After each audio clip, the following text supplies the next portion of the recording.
الحمد لله رب العالمين والصلاة والسلام على سيد الأنبياء والمرسلين وعلى آله الطيبين وعلى أصحابه أجمعين. اول مسئلہ زیر بحث صدا دویم فقهاء کرام پائے کی سوئی او دریم دلائل دی او رد او قدح او تنقید دی او ترجیح دا مذہب منصور دا دریو مباحث تا خیال لائے.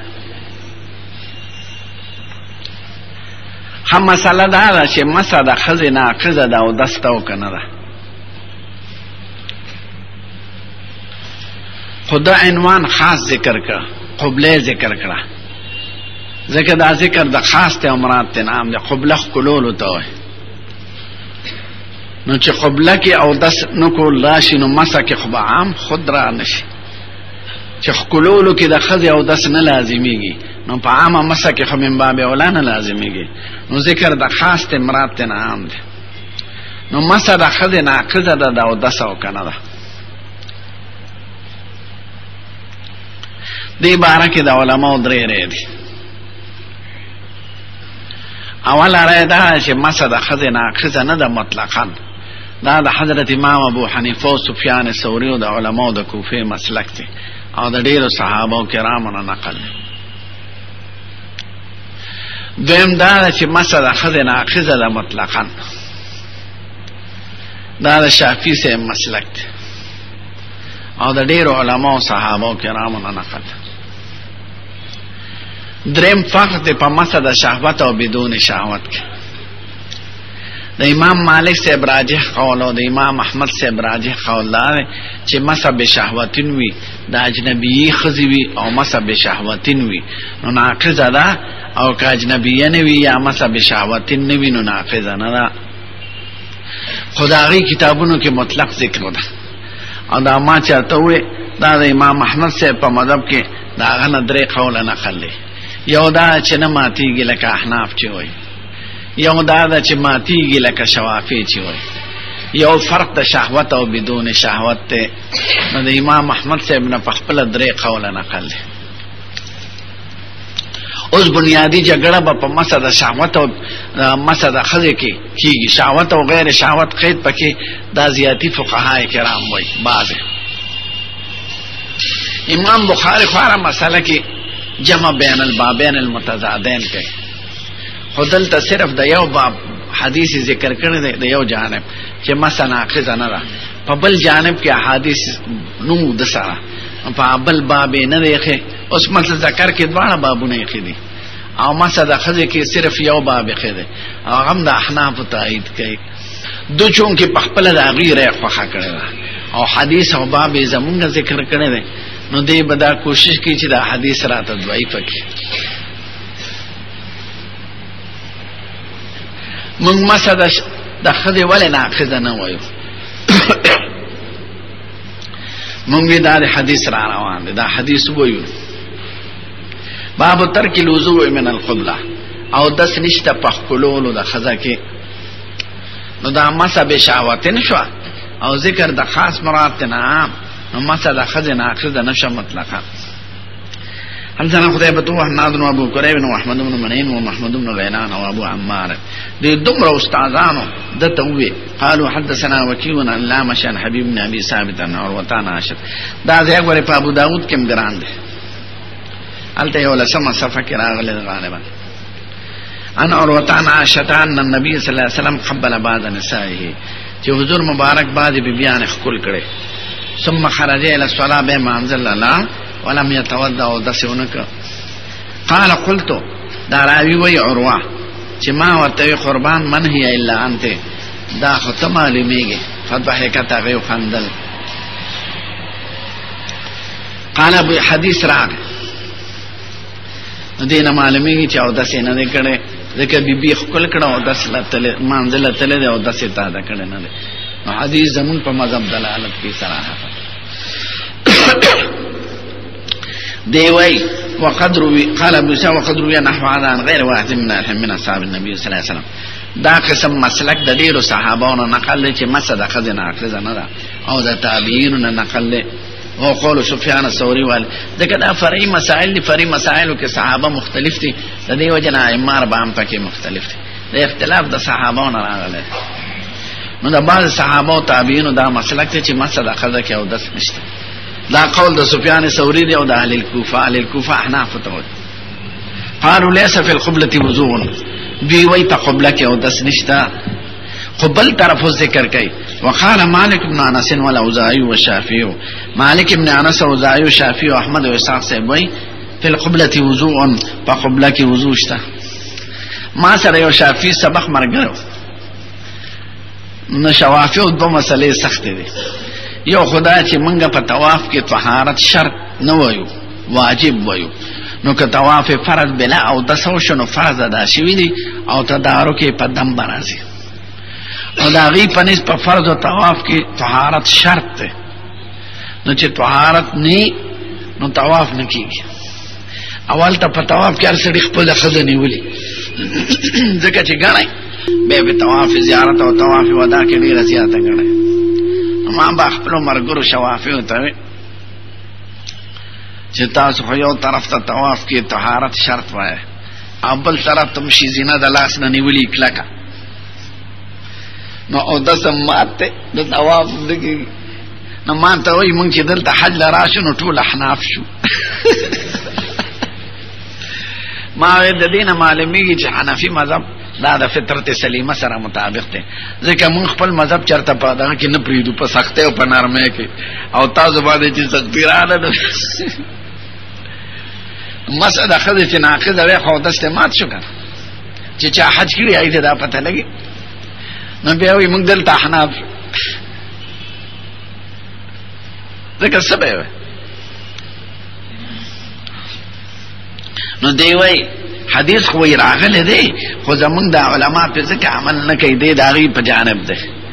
وای قال غیر دان د بشمار علما او صحابانو نقل او تابعین، انما ترک اصحابنا، مونږ محدثین او کرامو چې دی باندې عمل نه کړی په حدیث د عائشه ان النبي صلی الله علیه وسلم فی هذا لانه لا يصح عندهم، دا حدیث صحیح نه دی لحال الاسناد، د وجه د حال د اسناد. یا دا حدیث که ضعیف کرا ته په بشمار بخاری کې برتخیم داسې دي ځکه مسله خزه د رسول الله مبارک له دا رسول الله نه دا په یو حدیث کې نه دا په بشمار او حدیثو کې زدا حدیث را ته ضعیف ک نور سره بس چل کې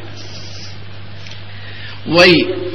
حال د اسناد د وجه نه ولې ضعیف ته. قال سمعت ابا بکر العطار البصري، ما د خپل استاد ابو بکر عطار بصری نه اوریدلی دی، یذکرن علی بن مدینی، علی بن مدینی امام دی کنه د جرح او د تعدیل او د امام بخاری استاد دی، چې هغه علی بن مدینی نقل کوي چې قال زما استاد، ځکه دا خو نقلی علوم دی کنه، علی بن مدینی به زما استاد یحیی بن سعید القطان دا حدیث ضعیف کړی دی. وقال هو شبه ناشئ، شبه ردیس استوي، دا ردیش دی لا شی اسم دی. دومره ویلي خو وجه نه ذکر کړي، ولې استاد مې ویلي چې حدیث ضعیف دی. اوس درته زویم قال وسمعت محمد بن اسماعیل، اما د خپل بل استاد محمد بن اسماعیل بخاری نه اوریدلی دی یضعف هذا الحديث، هغه دا حدیث ضعیف کو، هغه لا وجه ویلی دا. وقال وغبوي حبيب بن ابي ثابت لم يسمع من عروه، ده حبيب بن ابي ثابت سمع ده عروه سره نشتا، حدیث منقطع ده، منقطع په اقسام د ضعیف کې داخل ده، نه خو یو وجه وي. وقد روى ابراهيم التيمي، ایو بل سند نقل ده عائشہ بی بن ده حدیث ده ابراهيم التيمي په واسطه چې سید الکائنات با عائشہ کولونه ولم يتوضا بیا د سند کړي، وهذا على صح ايضا ده ابراهيم التيمي سندم صحیح نه ده. ولا نعرف لابراهيم التيمي سماع من عائشه، ابراهيم التيمي سماع د عائشه سره نشتا. وليس يصح عن النبي صلى الله عليه وسلم في هذا الباب شيء، دا د حکم شو چې په دې باب کې صحیح حدیث نه راغلی، ځکه دا د حدیثو یو د حبیب بن ابي ثابت په واسطه، یو د اوره مزنی په واسطه.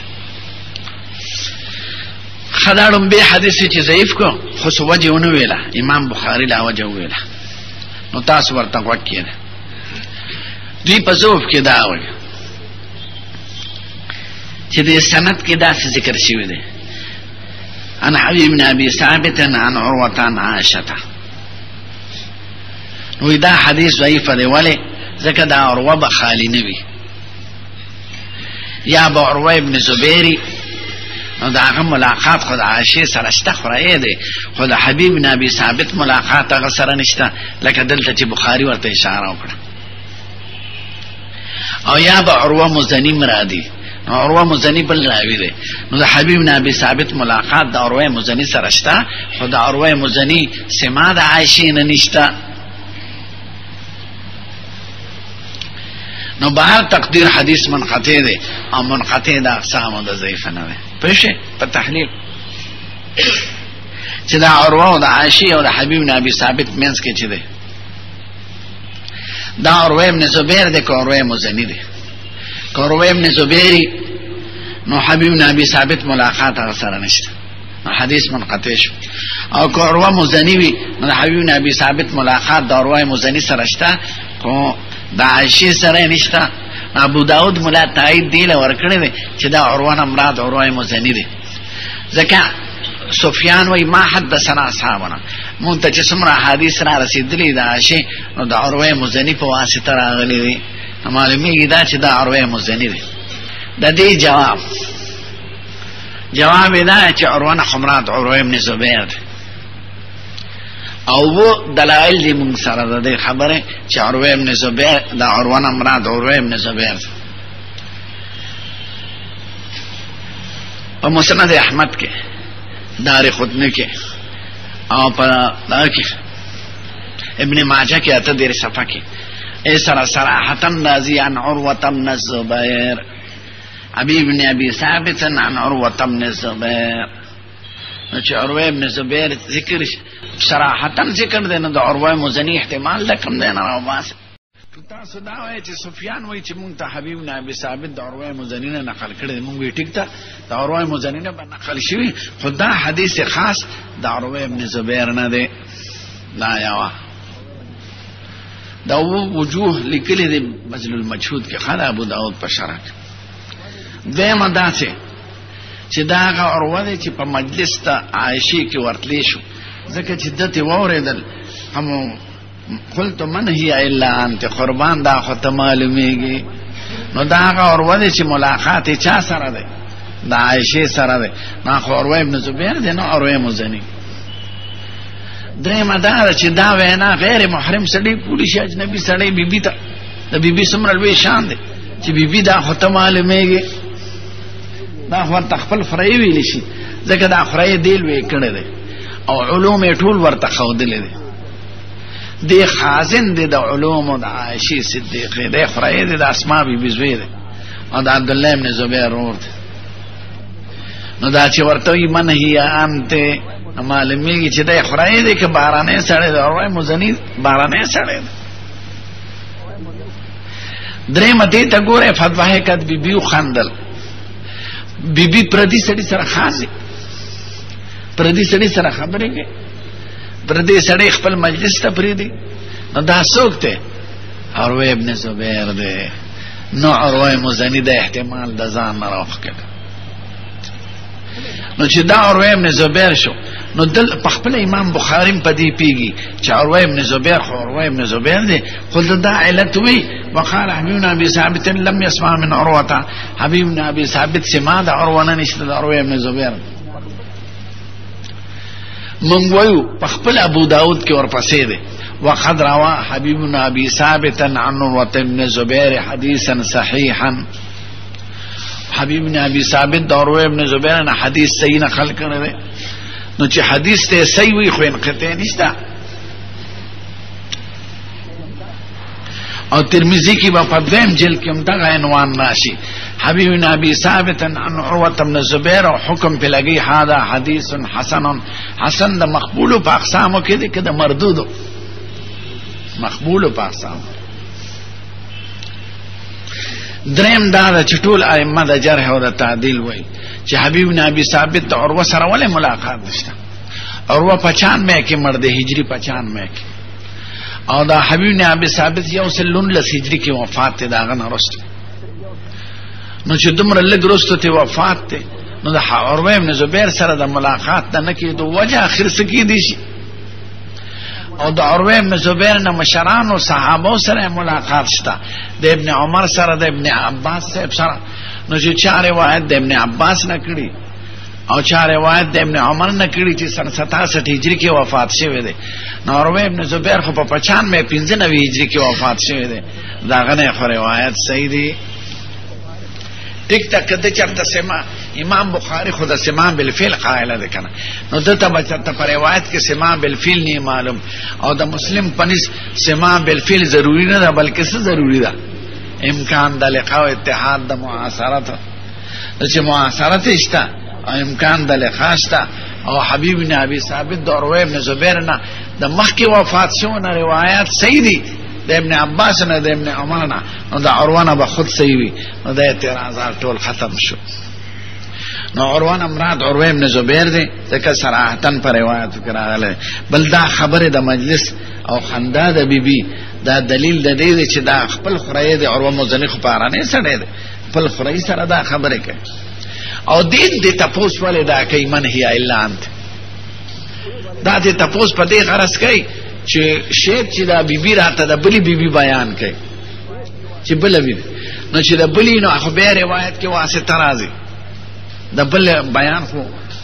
دې په خپل لیدل دی کنه، او چې خپل واقع سړی پیش کنا خبره یقیني وي کنه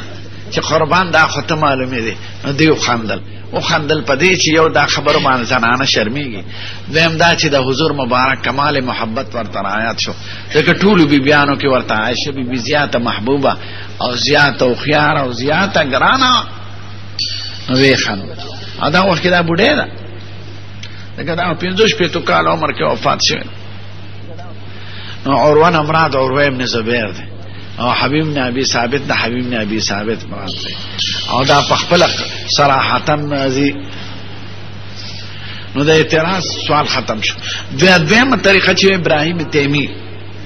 نو د ابراهیم تیمی سما د عائشه سره نشته، دا ټیک ته د ابراهیم تیمی نشته د عائشه سره، خدای روایت په دار قطنی کې ذکر دی ان ابراهیم التیمی عن ابيه عن عائشه، دلته د واسطه د نبی ذکر کړي نه، نو ذکر د واسطه دا خو زیادت د ثقه او زیادت د ثقه قبولي، نو معلومه دا شي چې د خپلار په واسطه ده، دلته د عمل ذکر کړو د خپلار سما ثابته د عائشه مینا، نو حدیث کې د انقطاع سوال ختم شو. دیم در تماموي په ابو داود په بخاری کې بل بار راشي چې حضور مبارک بیبي وای ما کته چې کم دی کې ذکر تیار ما، نو د ما په خپل لاس لګي، نو دوی کې دي چې په خپل دغه وخت کې پرده وا، نو لاس به په بلا حایل لګي دي دا خدای ځان نه خبره ده، خپل خو اکثر سرګندی په سجده کې، نو څنګه مان حایل لا واسه بیا دی وی دا خو موږ د لامس وایو د ملموس نه وایو، لامس و عائشه او ملموس نبی کریم، نو د لامس او د سماتی د ملموس نه، خدا په بخاری کې بل راشي چې دا به مخکې پرتا او حضور به د سجدي ته چې پریوته د دې خپې به وي، زما په خپل به لاس کې خو د فوق مزه رجلیا د ما خپل به زو ورکړم، ما بخپې را غونډ کړي، نو هغه به سجده وکړه، نو به لامس شو سوک شو حضور مبارک شو. د احتمال چې کې دي چې برستنه د پاسه دا احتمال کمبل به چولو کابل بخاری کمبل، لکه دا خو احتمالات سره ځان نه راوباس. نو یو حدیث نه بشمار احادیثو کې دا راغلي چې حضور عائشه لګوتې ورولې د عائشه حضور لګوتې ورولې د مانځ په دوران کې او خپل کړي دا او د سنن نه. اوس دا سوال دی چې دا دومره عالمان دي خپل امام مالک او شافعي او احمد صاحب دی ولی مسد خزنه ناقضه وای، حال دا چې دا حدیث خدای خلاف دی، نو د دوی څه دلیل شته په دنیا کې او کنه، نو دو دلیل پیش کړی، یو خو زموږ دلیل آیات ته د قران، خدای پاک وای او جاءتم منکم من الغائط او لامستم النساء فلم تجدوا معا فتيمموا صعيدا طيبا، که سړی د بار ته راغلی او لامستم النساء یا خود سره ملامسه کړي، نو هغه به داسې چلو کې او دس پځای به تیممو کې، نو لمس پکې ذکر دی، او لامستم کې او خیرت دی، پنځو خیرتو کې لامستم دی، او د حمزه او د کسائی په خیرت کې لمستم دا، نو لمس لاس ورړو ته وای، نو لمستم النساء تاسو کو ګوتی وروړي خذلا، نو دس پکې نو په قرآن کې لمستم النساء راغله مونږ ورته وی د استدلال اوهن من بیت العنکبوت ذکر د پنځو کسانو خیرت تاسو تابع ده دوه وای او د دوه خیرت تابع ده پنځو نه وای او ملامسه باب مفعله ده د جانبین لمستوي امرات تنا سره جماله وا درېما ده چې کدا لمستم النساء امران لمستیت شي خدا او دس ماتې دو ذکر راغی نو د جنابت ذکر په قران کې رانغی کبار تنراله دا خدا او دس ماتې ذکر شو او لمستم النساء کې دا او دس ماتې ذکر شو نو د تیمم صورت صرف په او دس ماتې کې روانه او د جنابت ذکر رانغی نو د دې وجه نه او جاهد منکم من الغایت دا به او دسه ته اشاره ده او لمستم النساء جماعت اشاره ده جمام کړي د خود سره نو آیات په مشتمل شي په حکم د تیمم د دواړو صورتونو لپاره د بیو د سید لپاره او د غسل لپاره چې وبني او چې لمستم په معنا د لمستم کې نو آیات مشتمل دي صرف د بیو د سید حکم او د غسل حکم پکې نشته څلورم دا چې ترجمان القرآن ابن عباس دا په بخاری کې د لراشي ابن عباس وایي چرته چې قرآن شریف کې مسرا غل من قبل التمسوهن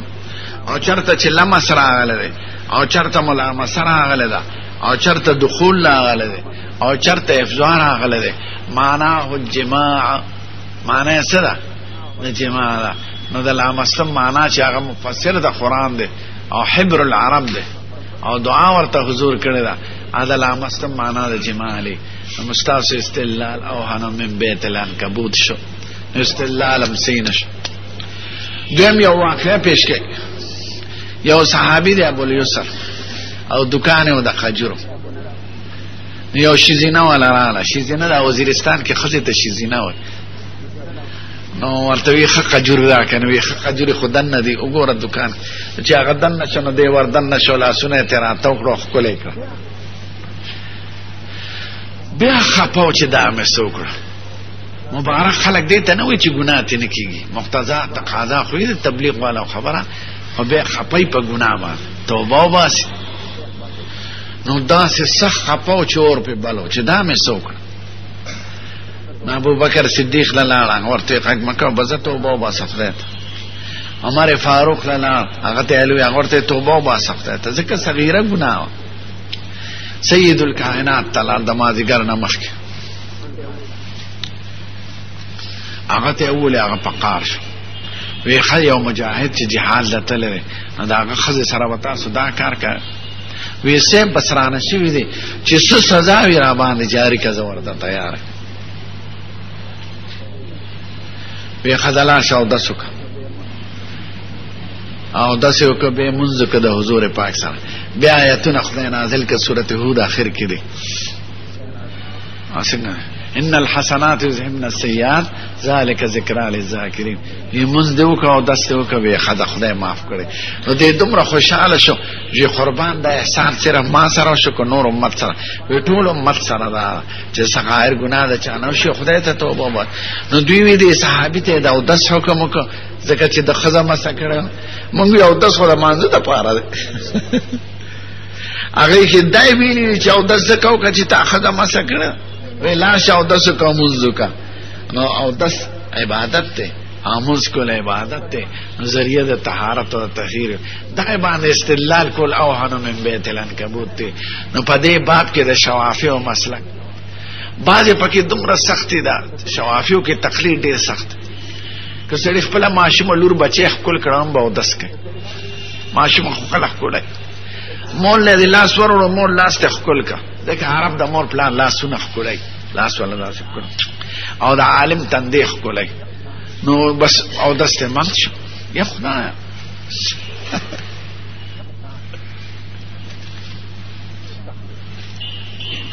نو مسله کې سخته کله ماشوم په مور ماشوم کینولی په دسماتې کنه نو اکثر د ماشوم لکونه مګي کنه داسې ولکونه باندې ګوت راکاږي چې او دسماتې وږي په دې قضه او دسمات د ماشوم کو نه لګو تا وروړه داسې ښځې ولاړې وې نو مخکې یو ماشوم یو ښځې کېنولې په اودس ماتې نو خلکو میاشتې ته م کتل دې م کتل د دې خیال نه دی دا ماشوم اودس ماتې ته یې ګوتې ور وړې وي نو دا ښځې چې یو څیز ویني داسې که نه نو دا ښځې وایي هغه د میاشت اختر راوخته نو دا م وایي بیا وایي میاشت خو راوخته خو بدبویه ده بوی کوي او بوی یې کوم ځای کې و خپله ګوته کې و نو دومره سختي اختیار کړې ده نو دا مسلک د هغې ضعیفه دی په باب کې او مسلک د احنافو قوي دی الحمدلله بس دی که ووایو